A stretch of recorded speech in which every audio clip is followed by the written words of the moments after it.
আসসালামু আলাইকুম। সবাই কেমন আছেন? তো আজকে আলোচনা করব 36তম বিসিএস আসা একটি বর্গমূল সম্পর্কিত অঙ্ক নিয়ে। তো এখানে আমাদের একটি বর্গমূল নির্ণয় করতে বলছে। এখানে আছে রুট 15.6025।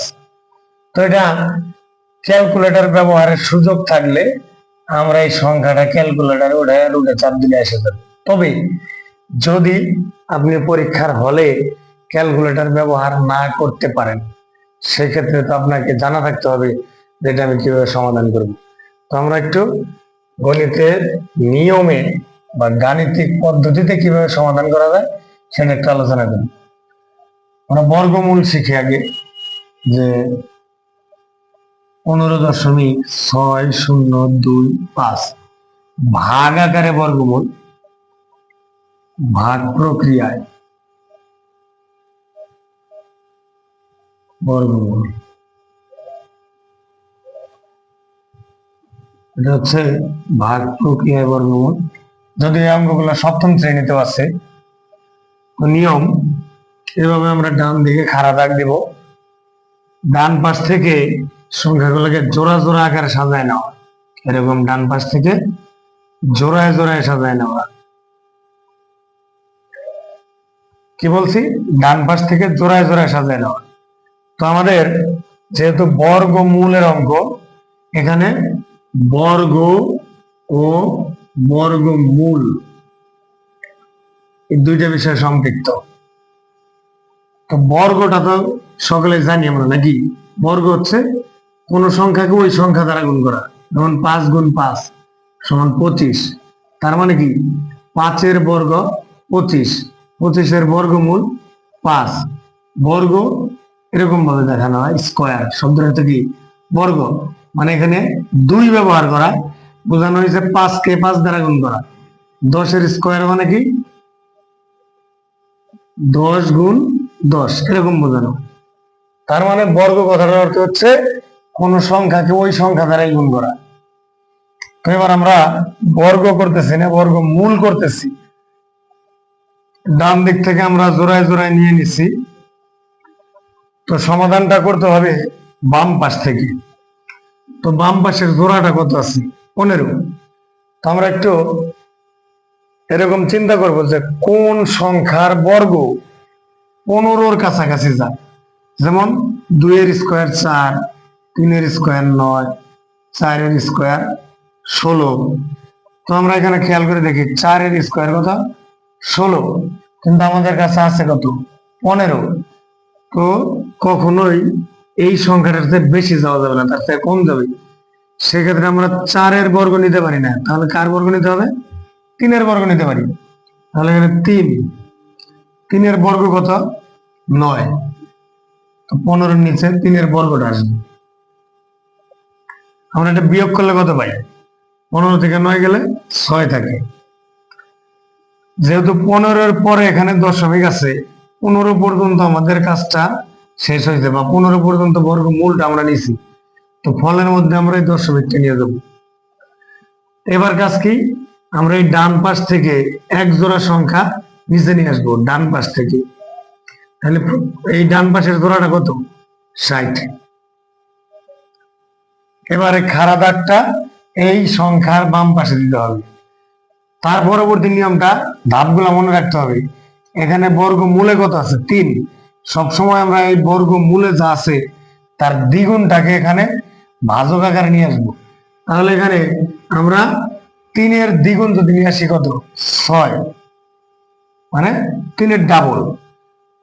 তো 6 বসানো, এখানে আমরা যে দ্বিগুণ অঙ্কটা বসাবো বা সংখ্যাটা বসাবো, ডান পাশে আমরা একটা অঙ্ক বসানোর ফাঁকা ঘর রাখবো।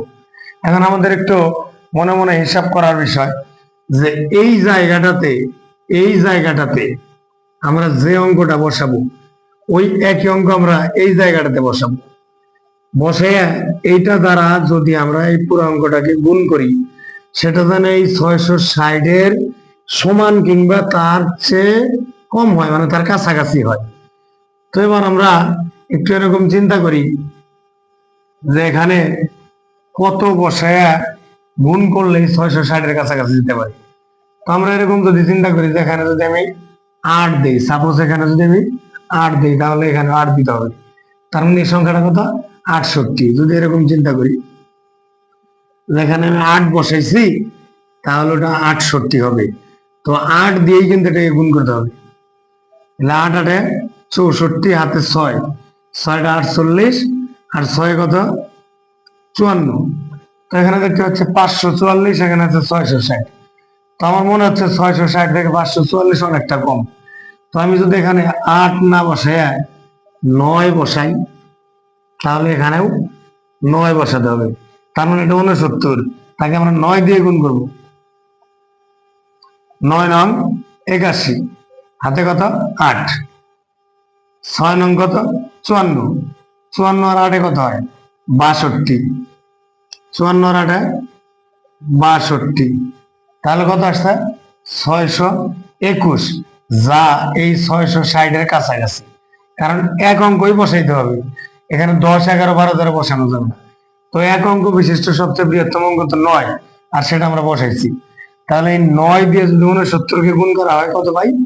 621। এবার বিয়োগ করি। 1 আছে, 10 মিলে কত? 9, হাতে 1 আর 2 কত? 3, 3 আছে 6 মিলে 3। এবার পরবর্তী আমাদের ডান পাশের যে জোড়াটা আছে সেটা কত? 25, সেটা নিচে নামায় আলো। আবার বাম পাশে খাড়া দাগ। তো এখানে আমার যদিও দশমিক আছে, তবে আমরা যখন এটার দ্বিগুণ নিয়ে আসবো তখন দশমিকটা ছাড়া আমরা চিন্তা করবো। দশমিক ছাড়া কত? 39। 39-এর দ্বিগুণটা এ পাশে আমরা নিয়ে আসবো। 39-এর দ্বিগুণ, তো 39-এর দ্বিগুণ কত হয়? 78। এখানে ডান পাশে একটা ফাঁকা ঘর থাকবে। এরকম একটা অঙ্ক আমরা এই জায়গায় চিন্তা করবো, আগের মতো আনুমানিক এরকম চিন্তা করব, একটু মাথা খাটানোর বিষয়। তো খেয়াল করি, যেহেতু বর্গ সংখ্যা, 5-এর বর্গ করলে আমরা 25 পাই, তার একক স্থানে কত থাকে? 5। তো খেয়াল করি এটা একক স্থানে কত আছে? 5। তো আমরা এরকম একটু যদি বুদ্ধি করে মাথা খাটিয়ে নিতে পারি যে এখানে 5 বসিয়ে দেখি, তাহলে এখানে কত আসবে? 5। কাজ কি? এই 5 দিয়ে এই 875 কে কি করা? গুণ করা। তো আমরা এই 5 দিয়ে 875 কে গুণ করে দেখি। 5 5 25, হাতে 2, 5 7 35, আর 2 37, 7, হাতে কত? 3। তো এখানে আমরা 5 বসাইলে এখানে 5, তো তাহলে সংখ্যাটা কত? 785। 785 কে আমরা এই 5 দিয়ে যদি আবার গুণ করি, 785 গুণ 5, তাহলে 5 5 25, হাতে কত? 2, 5 8 40, 40 আর 2 42, হাতে কত? 4। এখানে 5 7 35 আর 4 39। তো আমাদের দেখো এখানে 39 25 মানে 3925, এটা কিন্তু 3925। 5 বসাই, এখানে 5 বসাইলে আমরা এটা কিন্তু পুরোপুরি মিল পেয়ে যাচ্ছি। তার মানে এখানে অঙ্কটা আমরা কত নিতে পারি? 5। 5 আর 5 দিয়ে যদি এই 785 কে গুণ করি, সেক্ষেত্রে আমরা কত পাচ্ছি? 3925। এবার কিন্তু বিয়োগ করলে অবশিষ্ট 0। তার মানে আমাদের বর্গমূল কত আসলো? 3.95। অতএব এত এর রুট কত? 3.95, যেটা আমরা ক্যালকুলেশন বা ক্যালকুলেটরে চাপ দিলে 1 সেকেন্ডের মধ্যে উত্তর আসবে। তবে যদি আমাদের এরকম ভাগ প্রক্রিয়া কোনো রিটেন পরীক্ষায় করতে বলা হয়, যে টিক চিহ্ন নয় বা নৈবেত্তিক না, এমসিকিউ না, আমাদের বলা হয়েছে পরীক্ষার মধ্যে যে ভাগ প্রক্রিয়ায় বর্গমূল করেন, সেক্ষেত্রে আমাদের এইভাবে করে দেখাতে হবে। তখন এই নিয়মটা আমাদের জানতে হবে। এটা ক্লাস 6 7 থেকে শুরু করে চাকরি প্রত্যাশী যারা আছেন সকলের জন্য অনেকটা প্রয়োজন এবং লাভজনক হবে বলে আমি মনে করি। তো আজকে এতটুকু আলোচনা, পরবর্তী আরেকটি ক্লাস নিয়ে সকলের সামনে আসবো। ধন্যবাদ, সবাই ভালো থাকবেন।